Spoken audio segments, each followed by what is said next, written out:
Five things that each of us need to know. The first is that we are souls. This is very, very critical to know. Everything that exists has a soul. If you are thinking, if you can hear what I'm saying, this has been scientifically proven. Your body doesn't think. Everything has been created in such a way that God gives himself plausible deniability. However, if you think about it for a minute, you understand. Just look at my body for a second. This is something that I recently learned. My body proves there's a God. So you say, how can you look at this and say there's a God? So what is my body made up of? It's made up of basically 20 gallons of water and about $6 worth of minerals. So you take some mud and water. That's all it is. It's the entire thing. Every living thing is made up of 24 compounds. That's all it is.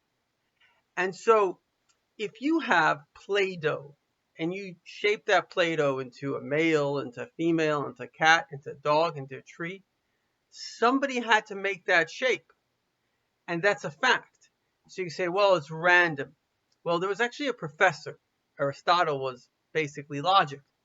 And I heard this lecture from him. He was from the top professors in Aristotelian logic. And he says, okay, let's discuss what's random. If you took coconuts and they fall down from a tree, so they randomly make, let's say, the shape of a human being, what's the chances of that?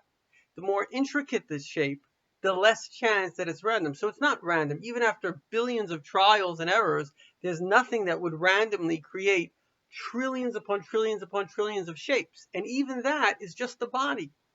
So the first thing is, if you see a body, there's a shaper of the shape.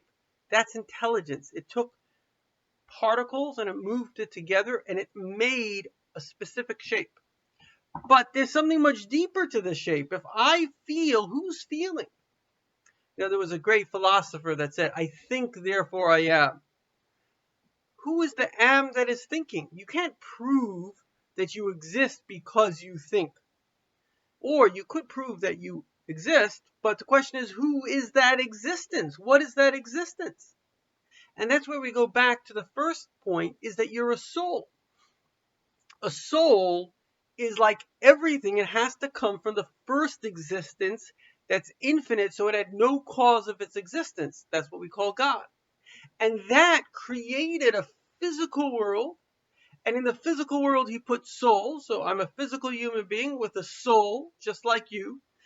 But the spirit is God, because there can be no other spirit, just like electricity.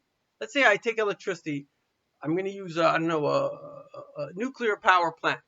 So there's heat, and that heat creates a turbine generator. It moves along and it creates electrons, and they go, but it all comes from the same source, and all is the exact same product. It's just minimized to the fact that it can be this little thing here. The same thing is, everything is God. It's just minimized to us. And the amazing thing is, even atoms are God. Listen to what I'm saying. Even the physical, right here, there's a cup that's made up of atoms. If you know anything about quantum physics, the atoms are conscious. They're living things. In fact, they react to us. So everything is a soul. It looks physical, but it's not. What is a soul? What did we say? It's godliness, but because it has an independent perception of self and it doesn't perceive its godly source, it's like a child. What is a child? In a way, the child is the DNA of the mother and the father, but it doesn't perceive that. It perceives itself as me. I don't think of myself as the DNA of my mom and dad. I perceive myself as me. And so that perception creates a new reality. And that new reality is who you think you are.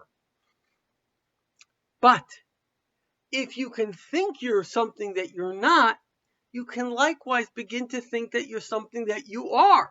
So instead of limiting yourself to the physical perception which you perceived based on your physical eyes, we create our identity by the time we're 2 years old, when we didn't think, we just were reacting. Why don't you grow up and say, well, now that I know that I'm a soul, I know that I'm actually a piece of God. And so the second thing that we have to know is that, why are we here? Well, God doesn't need to amass. He made the gold. He made that to have more, which often is just to kind of brag. That's not why we're here. We're here for love. In fact, I heard this from Rabbi Jacobson. He's a great scholar. It says in the Kabbalah, Shema Yisrael Adonai Eloheinu Adonai Echad, the greatest Jewish prayer. Why is this the greatest Jewish prayer? One of the ideas is that it has two names of God, Hashem Yud Kei Vav Kei, which represents the oneness of God, and Elokeinu, that's God as He creates all these different souls and nature. There's something that we do for God that He couldn't do without us. You know what that is? Unity. In order to have unity, if you want to have, I don't know, unity between my cup and my phone, you have to have two separate things. But in a state that they're all just one, there's no unity, there's oneness. There's one, not even oneness, just one. So for there to be unity, there has to be separation. In fact, a male and a female are two halves of the same soul. They separate on birth, they find each other, and they become unified. So it's a beautiful thing. What is this world about? It's about unity. It's about creating love. It's about getting together. So you see, my friends, we are the recipients of this great gift of love. The next thing we have to do in order to love is we have to not fear. Because what is fear? Let's say, I say, would you like a coffee? You're like, yeah, I love a coffee. I say, by the way, I think there might be some poison in here. So I'm like, no. Would you like a coffee? Yes, love. Would poison? No, fear. So fear is anything you think will harm you. And many times, studies show everybody's been bullied. Why are people bullied? Because someone's jealous that you're not living in fear. In fact, that's what a terrorist is. He's coming to terrorize. The terrorist knows he's not going to take over America. But if he could make you afraid, terror, then you will be as miserable as him. And the same thing with a bully. A bully has a false identity. They're pretending to be strong. But why are you pretending to be strong? It's like I say, if you have a knight in shining armor, you think this guy's so tough, he's got all this armor. But why does he have the armor? Because he's afraid of getting hurt. So you see, the person that's all tough, it's not tough. He's afraid, and he's created an exterior thing that says, don't mess with me, I'm tough. But the thing is, we all want love. And so what happens is we become afraid of engaging, of connecting, a little bit of poison here. And so we have these funny dances. Like people go to, I remember a friend of mine, Rabbi Herman, very bright guy, he's also a lawyer, and he's a mediator, very, very special guy. So he said once to me that, why do people go, I don't know, people go to a play. What do they want? Or even they watch the movies. What do they want? What do they want out of it? The answer is they want to see emotions. We love emotions. I have here a book. I read it. A lot of people love it. It's called One by One. You should read it. Amazing book. And it's from the My Story collection. Everyone wants to hear human interest stories. Why? Because suddenly somebody's opening themselves up. You want to connect. We want love. We want to be connected to people. But we're afraid, so we keep them at a distance. So you see, if we weren't afraid, we would connect on a real level. I was speaking to a disciple of mine yesterday, and I was telling her that real love, I have a family. I have two sides of my family. One side is Russian. And Russians, one thing you got to say about them, they're very real. And what I like about that side of the family, not that I love all my sides of my family, I love everyone, but one thing I like about them is that it's very, anytime you go to any of their houses, there's no standing on ceremony. It's almost like you can walk in, you can walk out, you can take anything. There's no formality. Because if you truly love someone, you don't have to have formality. Formality is often either it's a way of connecting or it's actually a way of kind of insulting someone.